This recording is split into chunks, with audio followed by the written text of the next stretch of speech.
आ गए? डर नहीं लगता मुझसे? मैं हमेशा अपना वादा पूरा करता हूं। मैं ये वादा भी जरूर पूरा करूंगा। चलो देखते हैं क्या मुसीबत है। मैं तुम्हें एक और कहानी सुनाता हूं, पर याद रखना एक भी शब्द नहीं बोलना, क्योंकि अगर तुम बोले तो मैं फिर से भाग जाऊंगा। चंद्रलेखा मगध की राजकुमारी थी। वो बहुत ही सुंदर थी। बहुत से राजकुमार उससे ब्याह रचाना चाहते थे, पर उसे कोई पसंद नहीं आ रहा था। एक दिन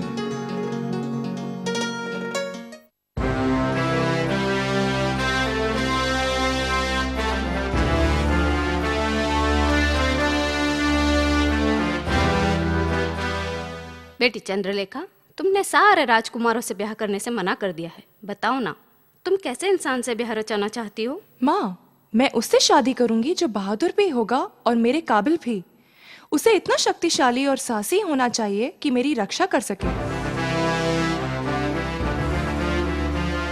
महाराज, 3 राजकुमार आपसे मिलने के लिए यहाँ पर आए हैं। ठीक है, उन्हें यहाँ भेज दो। उन्हें पूरे सम्मान के साथ दरबार में ले आओ।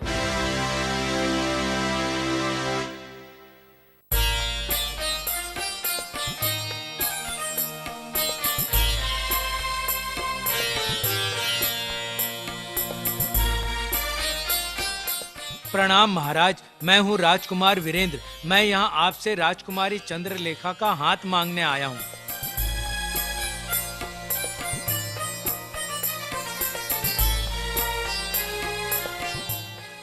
प्रणाम महाराज। राजकुमारी जानना चाहती हैं कि राजकुमार वीरेंद्र में ऐसा कौन सा गुण है कि राजकुमारी चंद्रलेखा इनसे शादी करें। महाराज, मैं भविष्य बता सकता हूँ। मेरी भविष्यवाणी कभी गलत नहीं हुई है।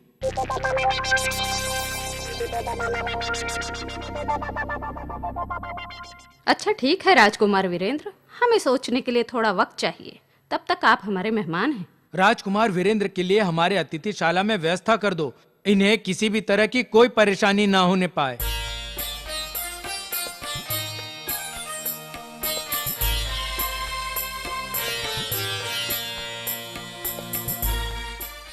राजकुमार उदयवीर महल में पधार रहे हैं।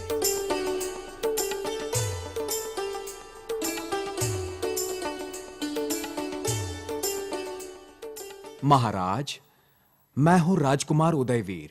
मैं आपके पास यहाँ राजकुमारी चंद्रलेखा का हाथ मांगने आया हूँ। मुझे बहुत खुशी है कि आप मेरी बेटी से ब्याह करना चाहते हैं, पर क्या आपके पास कोई खास गुण है राजकुमार उदयवीर? जी महाराज, मेरे पास एक ऐसा रथ है जो जमीन पर चलने के साथ साथ हवा में भी उड़ सकता है।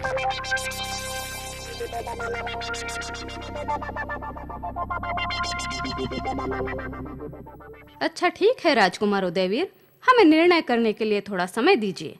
तब तक आप हमारे राजमहल में मेहमान बनकर यहीं रहिए। राजकुमार उदयवीर को हमारी अतिथिशाला में ले जाओ और उन्हें किसी भी तरह की परेशानी ना होने पाए।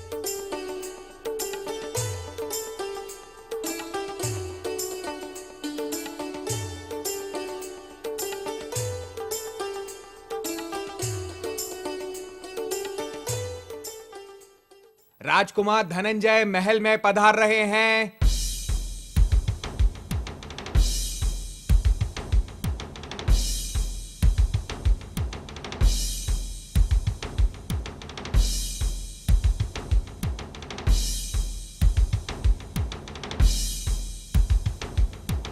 प्रणाम महाराज, मैं हूँ राजकुमार धनंजय और मैं आपसे राजकुमारी चंद्रलेखा का हाथ मांगने आया हूँ।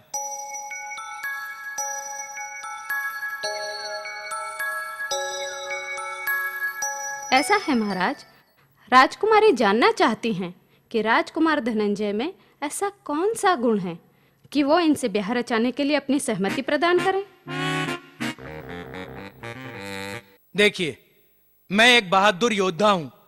अपनी तलवार के वार से मैं चट्टान के टुकड़े भी कर दूं।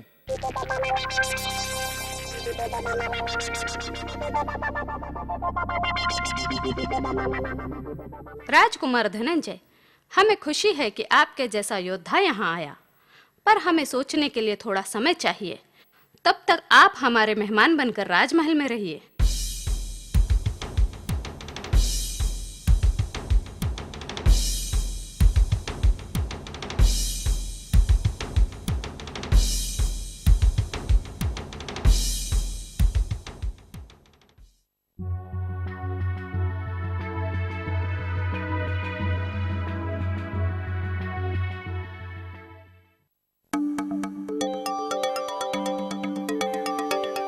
मैं आपसे माफी चाहता हूँ महाराज, राजकुमारी चंद्रलेखा महल में नहीं है।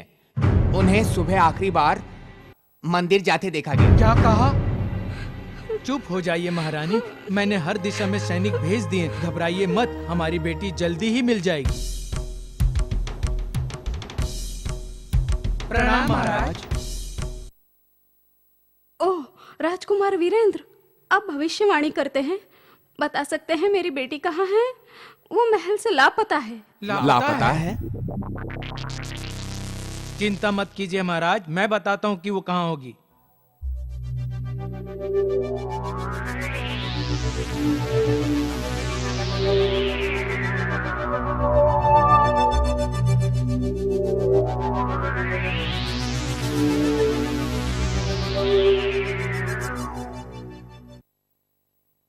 बताइए क्या बात है राजकुमार, राजकुमारी ठीक तो है ना?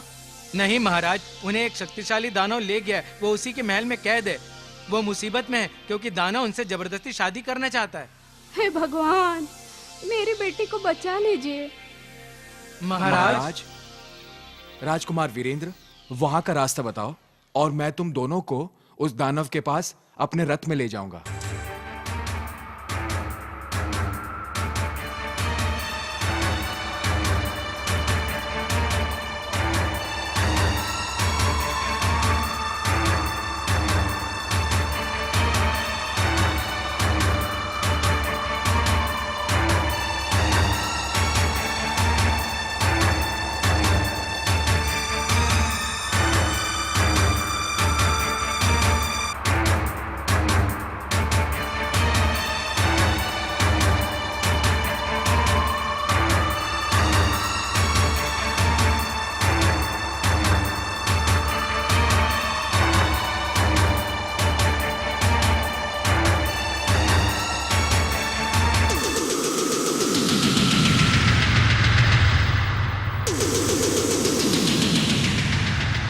वहां देखो, वो है उस दानव का महल।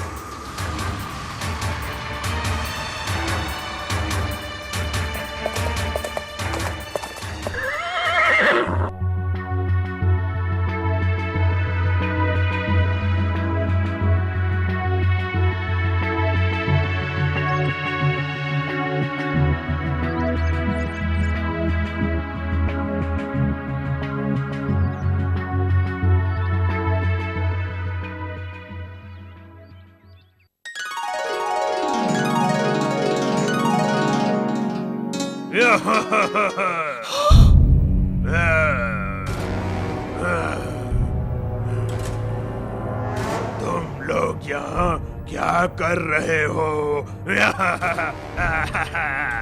मैं तुम्हें मार डालूंगा और फिर रात को आराम से खाऊंगा।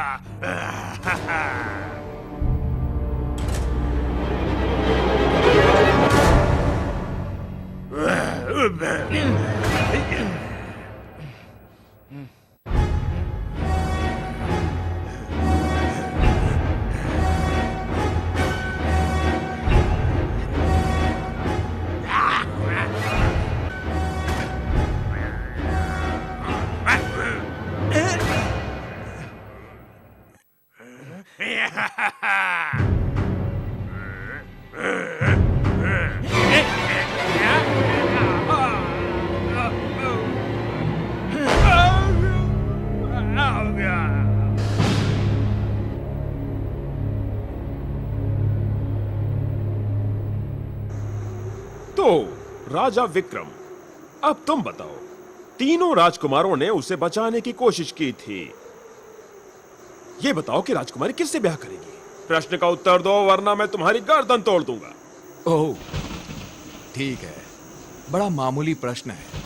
हर राजकुमार ने मेहनत की थी, पर अगर वीरेंद्र नहीं होता तो उन्हें राजकुमारी का पता ही नहीं लगता, और अगर उदयवीर नहीं होता तो वो दानव के महल तक पहुंच ही नहीं पाते, जिसकी लाठी उसकी भैंस। उसे राजकुमार धनंजय से ही शादी करनी चाहिए। अगर वो नहीं होता तो दानव राजकुमारी को खा जाता और राजकुमारों से शादी कर लेता। बिल्कुल सही कहा, यही है प्रश्न का सही उत्तर। लेकिन तुमने मुंह खोला, मेरी शर्त तोड़ी है तुमने। मैं चला। मैं चला विक्रम। रुको, तुम इतनी आसानी से नहीं जा सकते बेताल, मैं तुम्हें नहीं छोड़ूंगा।